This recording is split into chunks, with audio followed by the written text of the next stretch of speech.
This is a Leadify podcast. Welcome to Real Leaders, the podcast that brings leadership lessons to life by analyzing characters from movies and shows that you love. In each episode, we'll explore what their fictional leadership styles can teach us about real-world relationships. We'll unpack the qualities that make these characters stand out as we evaluate their decisions, strengths, flaws, and how they inspire, or sometimes fail, the people around them. So whether you're a leader yourself or just a fan of great storytelling, grab your popcorn and join us as we explore the real leaders that have captivated our minds and hearts on screen. Welcome to another episode of Real Leaders with Dan Glaser and April Hennessey, where we talk about the movies and characters that we love.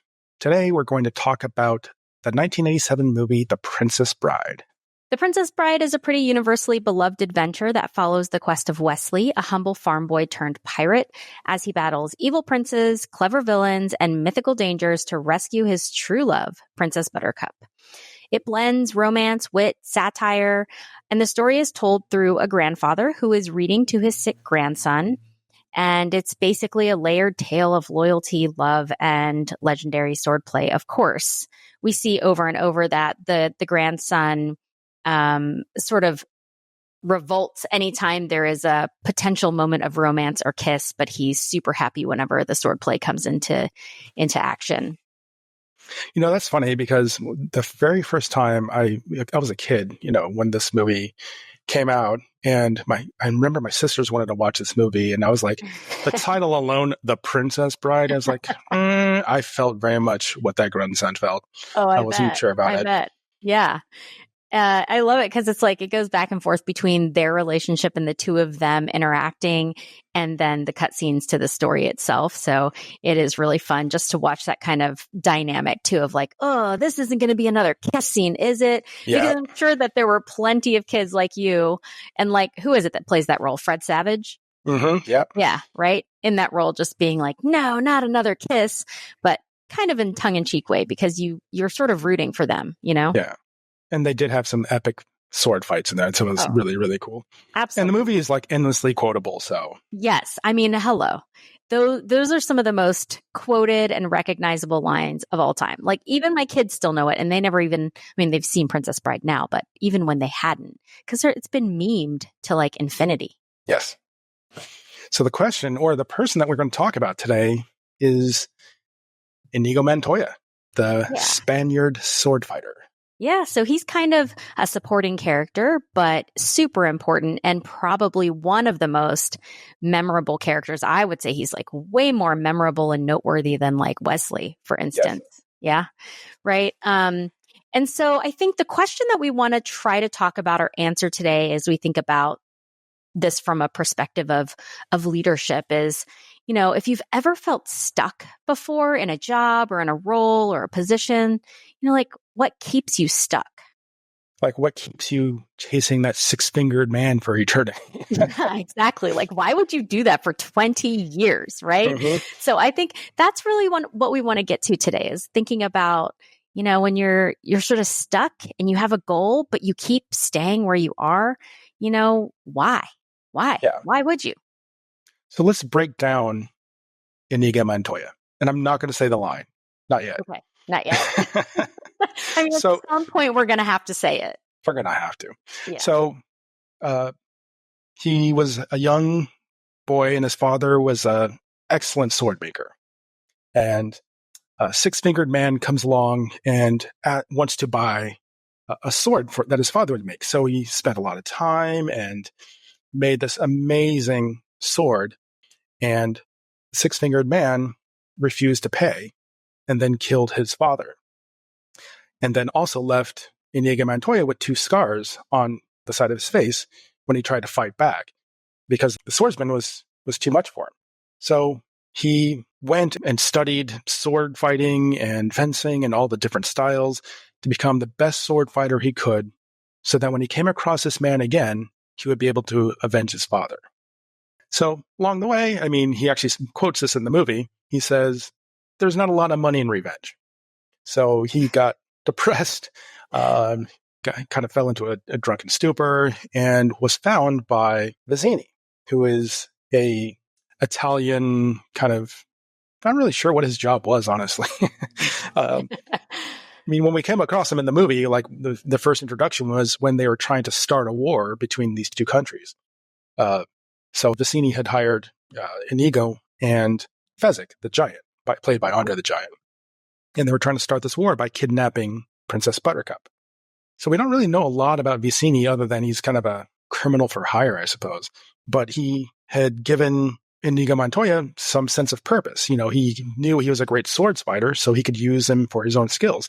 But he wasn't really helping Inigo find the six-fingered man. So I think that's just the question is, you know, he's got a steady role to play on this little team of three people, where he's providing, you know, excellent sword fighting skills. But he's not really making any progress towards his goal. He kind of looks for him here and there, but he hasn't really gone anywhere with it. So I think that's kind of the question is have you ever felt like that where, you know your worth, your talent, you have a goal, but you're not really making a lot of effort or progress towards it? And is your boss, manager, or even organization kind of getting in the way of that?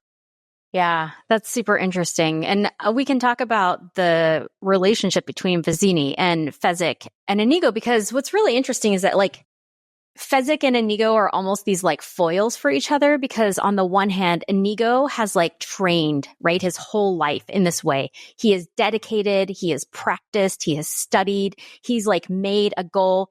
Fezzik basically gets chosen because he's a giant, right? Big. Yeah. And the funny thing is like, you know, he says at this one point, I mean, I love Fezzik, and he says, it's not my fault being the biggest and the strongest. I don't even exercise, right? So like it's the opposite of Inigo. Like he didn't try to get here. He didn't like try to be the strongest or the best or the biggest or the whatever. He's just like, it's just sort of like what he is. And he wants to be seen for more than that, but he doesn't really know like how to do that. Right. So you have these two characters and they both kind of feel stuck because their boss has essentially put them in these roles and said, here's what your jobs are. And so you do these things, and these are the roles we play, period. And Right. They're both struggling because they don't match with who they feel they are or what they want to do. Yeah. I don't think they really were all on board with the kidnapping of the princess either, but, you know, they had a role to play. Right. Absolutely. Because that's what they were hired to do. So they're like doing this job or this task that isn't really what either of them set out to do or wants to do. But because they have someone who then, I guess we could say, we don't really know what Vizzini's role is, but he's apparently a leader, someone who can coerce people or hire people or require people to do something even if they don't really want it. So there's something to be said for his charisma or his authority or power, right? Well, he did proclaim to be one of the smartest people alive. Well, sure. He says so. That's what he says anyway. Yeah.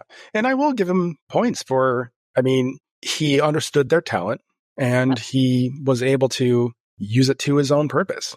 Yeah, for sure. He did. He sees acutely like what they could be used for or what they are good at, but he never really asks them what they want or, you know, how they'd like to use those skills that they have. That wasn't important to him. Nope. He had his own goals. And isn't there a quote about that? Like people without goals are used by people who do. Oh, yeah. Something like that. I mean, and we find this a lot in organizations too, right? Where it's like you fill a gap or you're good at something or you're a high performer in a particular way. And so you kind of get slotted into a role that maybe isn't in alignment with what you actually want to do or what you have, you know, passion for or desire for, or even like are looking to do long term. But it's, you kind of just start doing it because this is maybe my story, right? A lot of times I've just done things because I was good at something and someone told me to do it. And so I just kept doing it. And you get comfortable. Yeah, you know, sure. This is my job. This is what I do. And I'm going to keep doing it. Exactly. And you sometimes can kind of lose sight of that bigger goal that you might have had. So I think that's kind of what happened here. But what happened? You know, what shook him out of that complacency or just kind of getting stuck in that role was he ended up going up against the Man in Black, the Dread Pirate Roberts or Wesley, or all three. Right. So he'd studied all his life on how to fight, and then he fought against the Man in Black and lost. I don't think he was expecting that, but it kind of shook him out of his role a little bit, and he had to kind of rethink his place and everything. So what happened? He went into that old habit of not having a purpose. Mm-hmm. He wasn't the best swordsman anymore. So he, started getting drunk and things like that until he realized that I think it was Fezzik came along after he had been bested too. And he's like, who's going to help me achieve my goal is the Man in Black. So he essentially moves from one person who can provide him with direction to another person who can provide him with direction. With a direction, but also with an aligned goal. That was something that he didn't have with his previous boss. But do you think he knew that he was going to give him a sort of aligned goal, or do you think he was just like flailing and that was the next person who came into his circle of being or attention? Like, oh, here's this other dude who can maybe help me. Yeah, at one point in the movie, he does say that the Man in Black is the one who can help him find and kill the six-fingered man. I do remember that. Okay. So he knows the Man in Black is going to help him achieve his goal.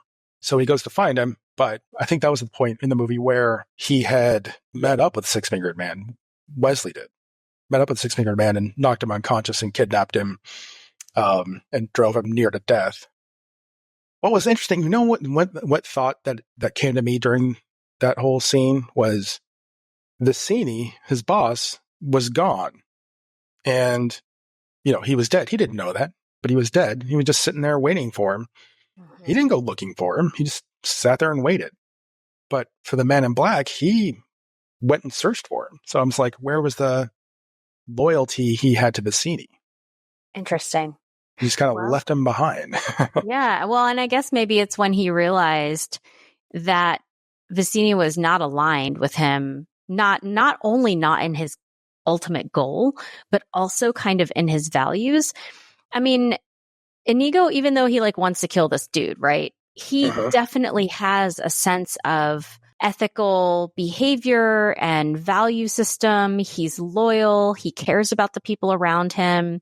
His word is true. Like if he says, I'm going to let you get to the top of that thing alive or whatever it is, like he lets him do that. Right. So I think he begins to see that Vicini is not a good fit for him, not only because he's never going to help him reach his goal, but also because he's not values aligned. Yeah, there was definitely a misalignment in values. I think that was the mutual respect that they had during the sword fight, too. For sure. Kind of the both starting left-handed. That was fun. Yeah, exactly. Have you ever seen that there's somebody had re-recorded that sword fight, but they put in lightsabers? Oh my gosh. No, I've never seen that. That's a lot of fun. So he finds the Man in Black, who's mostly dead at this point. They take him to Miracle Max to help him recover because they know they have an aligned goal. And they go to storm the castle. And during the whole storming the castle, he actually comes across the six-fingered man. And I just love it because all right, I'm going to say the line. No, it's the one he's been waiting his whole life to say, which is, "Hello, my name is Inigo Montoya. You kill my father. Prepare to die." And the reaction from Six-Fingered Man, I just love it to death, is he just runs away. Yeah. Straight up, just like, nope, I'm out, runs away. I think that was I didn't see that coming, but the first time I watched it, I thought it was great. So there he is, in this hallway. He just watched his goal run away from him. So I know we've all talked about, chasing your goals, but he had to literally chase his goals down the hallway. And then he gets down to the end of the hallway and in the dining room, they have the final battle and he avenges his father's death. He finally met his goal. He achieved it and he was satisfied.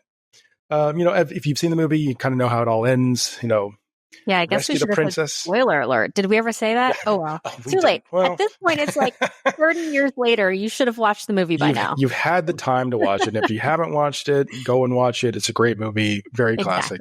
Exactly. And so he gets it. It's the typical thing. That now what? So this is what I really like about the Man in Black as, representing a new organization or a really good leader is he thinks, what is next for this person? He's talented and, does really well. What can we do next now that they've achieved this goal, which is he suggested becoming the next Red Pirate Roberts. So if you've seen the movie, they talk about how the Dread Pirate Roberts is really a franchise and they just kind of take over because the name is what's important. So he was thinking about what's next for this person. So that's what I really liked about the Man in Black or Wesley or the Dread Pirate Roberts. He's all three.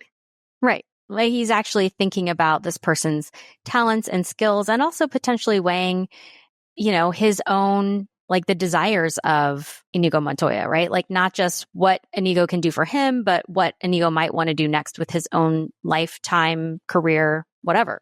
So, yeah. And it's mutually beneficial because then he gets to retire with Princess Buttercup. Exactly. So I think that's the question is to pose to you is, when you're thinking about your job, your goals, your career, are you working for a Vizzini or are you working with a Man in Black? I love that. So, I really do. I think that's such a great question to pose. And I think it also just gives some humor and levity. Like if you're starting to feel stuck, you can ask yourself that question, like, who am I working for in this moment? Or who am I working with? Right. And I do also just want to add that if you're feeling stuck, going back to the question that we posed at the beginning of this session, you might have to reassess your goal. Maybe the goal is no longer the thing that you want to be chasing. However, it might not be the goal itself. It might also be time to think about alignment. Like who are you with and where are you? Right. And so thinking about not only the goal, but the circumstances might help you get unstuck. Yes. Yeah, so would love to hear from you. If you want to reach out to us on Instagram, we're at Real Leaders, REEL Leaders. Or you can also download the Leadify app and interact with us there. We'd love to hear from you. And also get any more ideas for other movies or characters you'd like for us to talk about. Yeah. And hey, before we go, guess what?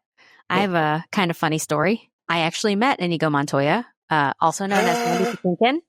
No. You met him? Total accident that I met him. I got stuck in New York after coming back from another trip. And so my partner and I stayed with my friend. And that morning when we were leaving to go back to the airport, the elevator doors opened. And lo and behold, standing in front of me in the elevator at like 6 a.m. was Mandy Patinkin. Wow. And I kind of paused for a minute because I was like, am I really do it? Did you say it? Did you say it? Of course. No, I never would have said it. He's probably so tired of hearing that line. But I just kind of stared for a second. And then he said, you coming in? And I was like, oh, yeah, we are. And we just walked in. And my wife is totally oblivious. Like she's not looking at all. And I'm kind of trying to like gently elbow her to be like, look. She did not until we got off the elevator. And I was like, oh my gosh, did you not see who we were in the elevator with? Anyway. It was one of those super cool moments. It was also like when Homeland was super hot and, streaming. So yeah, a few years ago, but definitely a really cool thing. Did he push the elevator button with his left hand or his right? Oh gosh, I wish I remembered. He's not left-handed, remember? Yeah. All right. Well, thank you all for listening and we'll catch you at the next one. Well, that's it for today. Thanks for joining us on the episode of Real Leaders. We hope you enjoyed exploring leadership lessons through the lens of our characters today. If you liked what you heard, don't forget to subscribe, share, and drop us a review. It really helps. Do you have a movie or character you'd like to discuss? Leave us a comment or connect with us on Instagram at Real Leaders, that's REEL Leaders, and join the conversation. Until then, keep looking for leadership lessons in the stories you love, and we'll catch you in the next episode.